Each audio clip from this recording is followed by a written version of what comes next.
First, a London council is considering proposals to stop pro-life groups from protesting outside an abortion clinic. Ealing Council is considering setting up protection zones to bar protesters from gathering outside the Marie Stopes clinic. Marie Stopes UK has described the move as groundbreaking and encouraged other local authorities to follow suit. The Good Counsel Network, one of the organisers of daily vigils at the centre, says the council is suppressing free speech. So, should protests at abortion clinics be banned? Well, joining us now to give their views are Anna Valia-White, the founder of pro-choice campaign group Sister Supporter, Charlie Peters, a journalist, Pam Lowe, a sociologist, and Alina Delgario is from the Good Counsel Network, one of those organising vigils at Ealing. Well, Anna, the right to protest surely is a key part of free speech. Should we really be banning this? I think we need to be really careful about using the word protest in this situation, because the pro-life groups themselves repeatedly say this is not a protest, this is a vigil. And I think this is an example where, you know, the right to protest and freedom of speech is being slightly used as a sword as opposed to a shield. And the PSPO is about balancing the rights of those people and also the people using the clinic who have a right to access healthcare anonymously. And I think in this situation, we really need to be asking the question as well, should we allow the harassment of people using that clinic to continue in clinics all over the country? You mentioned PSPOs, they're public space protection orders. They're introduced in 2014 to help tackle antisocial behaviour in public areas. Alina, you considered having an abortion, but you spoke to people at one of these vigils and you changed your mind. Why should women who make a different choice have to walk past protesters like this? I think we all made our choice when we walk in the clinic. I've made my choice to have an abortion because I didn't have other solution. So I've made my choice, but once I walked through that gate, it was a woman there saying that we can offer you help. And then I felt I do have a choice. I do have from where to choose yes or no. And I choose to not go ahead with abortion because I had from where to choose. I didn't have from where to choose before. But once they were there, I said, I don't have to do this. But did they put you under any pressure at all? Once I decided to have the abortion, I looked on Marie Stopes' website and was written that we can give you counselling and help to make the right decision. And now I felt that is heart to heart. I can call them, and I said, I called them, I said, can I have some help? And they said, the only thing we offer is just abortion, nothing else. This debate isn't about Marie Stopes, but what about those who go along to those clinics and don't want to have people talking to them and telling them perhaps you could do something different? They just want to go to the clinic. They've made the decision already? I walked in as well. I made my decision, as I said. They offered me just a leaflet, nothing else. Just a leaflet, I looked at it, I turned around and I asked, what is with this leaflet? And then she told me, we can offer you help if you want to. OK. Pam, how can you stop people protesting against the people they're opposed to? I mean, that's the whole point of protest, isn't it?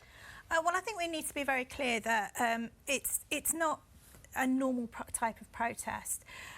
What happens all over the country, and our research has looked at these vigils in England, Scotland and Wales, is that there is a deliberate pattern of it trying to not just make women change their minds, but also actually shut clinics to prevent services from happening. And that's one of the remits. So what sort of behaviour? What are they doing then? So there's a whole range of behaviour. So we've seen things like women being sprayed with holy water, we assume it's holy water as they try and get into the clinic, that they're given fetus stoles, that they're given information which is not actually true, some medically inaccurate information.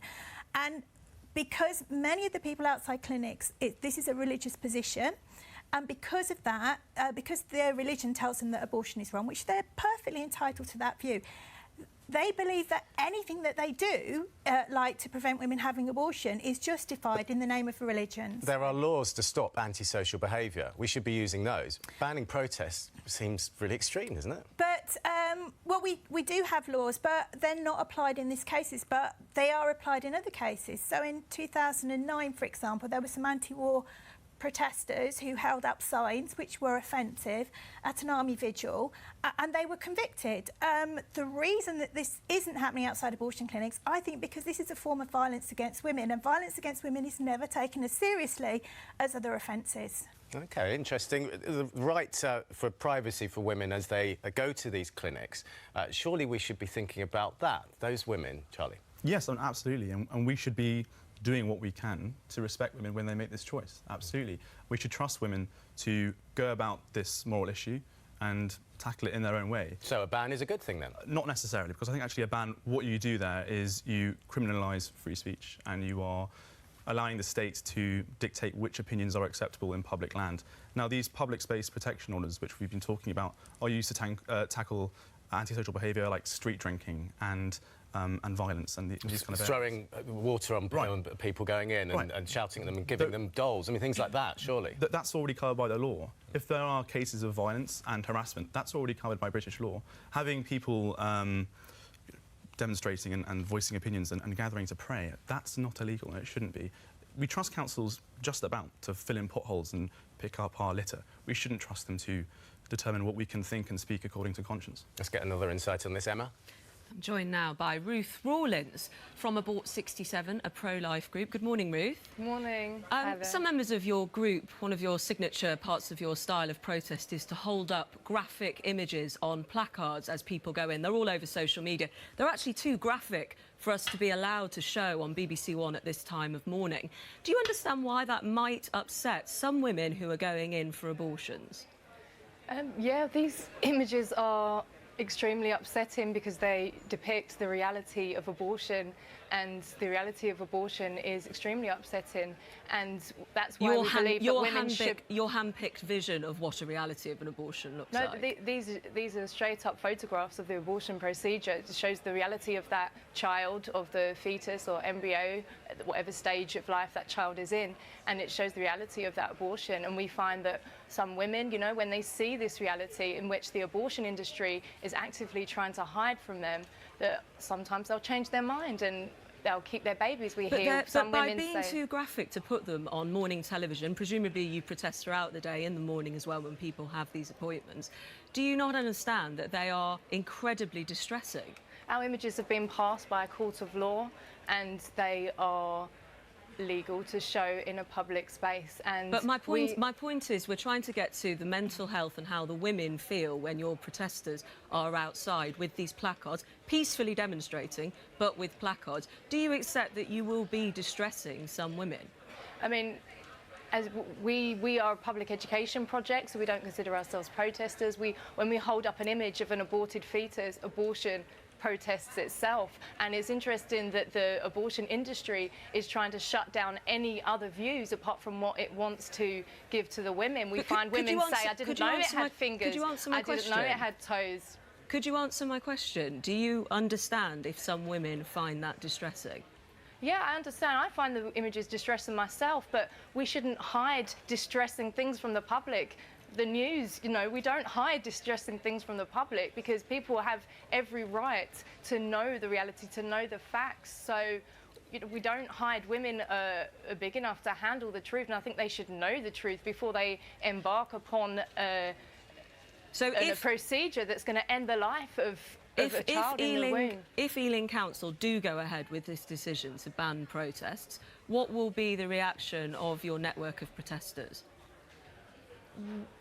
Well, we're going to continue. I don't see how it can pass because this is chilling for free speech everywhere, as we've heard from someone in your show. But harassment is already illegal, so you don't need to specify an area where harassment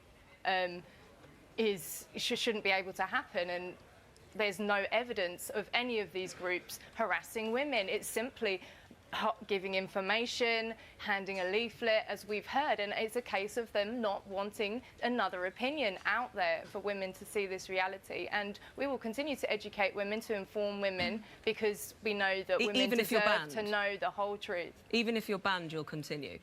We will continue to educate women on this issue. Ruth Rawlins, thank you very much. Thank you.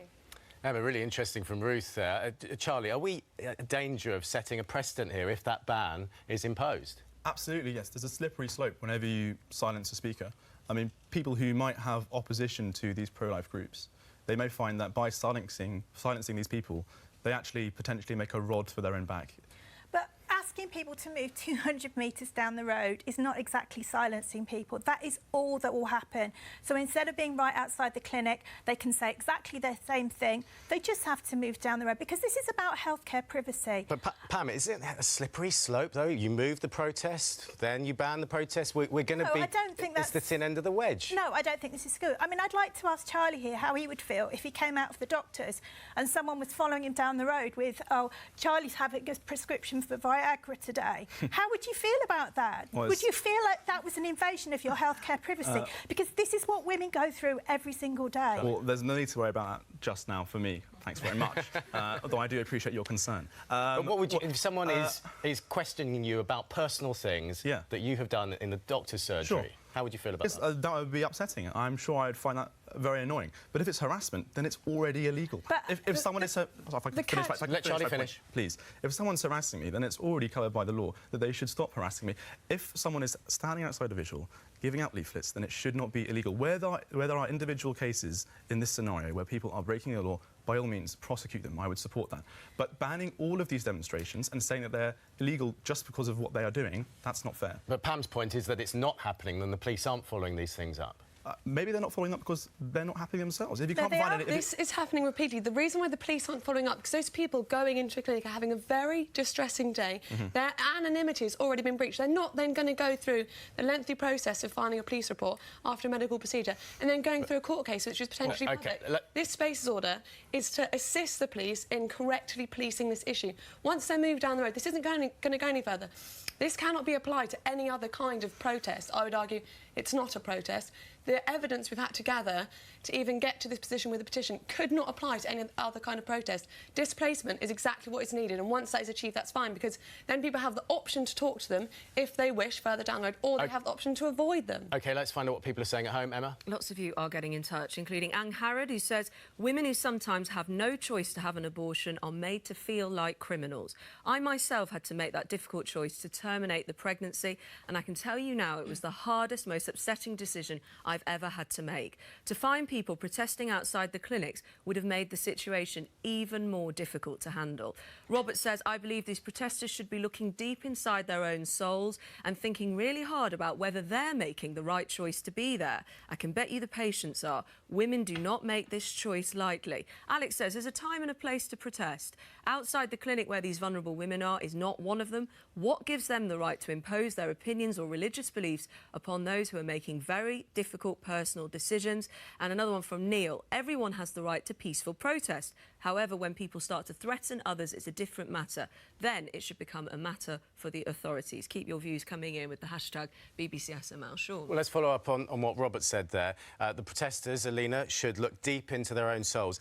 I mean, shouldn't the protests be held away from the clinic? These are vulnerable women, some of them. Yes, they are very vulnerable in a desperate situation. And you're capitalising on their vulnerability. Yes, we are, because I've been myself at the vigil, praying at the vigil and handing the woman leaflet, and there's no harassment going on. I've been myself there with my little girl when she was 2 years old. It's no harassment. If you be any harassment, I will not be there. Do you think it's right to have a 2-year-old child outside an abortion clinic? Do you not think that's going to cause a lot of distress? Do you think that's a good place for a child to be when they can't understand the issue at hand? But the point is, she has every right to do that. A 2-year-old child stand outside an abortion clinic? We are just 3 people holding a rosary and playing, and she was playing, and we're just praying. OK, let's let Alina finish. It's nothing graphic, it's no harassment. My child felt safety to play there. It was a park, then we went to the park, we came back. She saw the picture of the baby laying down, and she saw the picture and said, Mommy, look, it's a baby, and she kneeled down and kissed the pictures. It was perfectly fine. There's no harassment going on. I'm handing myself the leaflet to the mothers. OK, I'm afraid that is all we've got time for. A very interesting debate. Thank you all very much indeed. Welcome. And there's a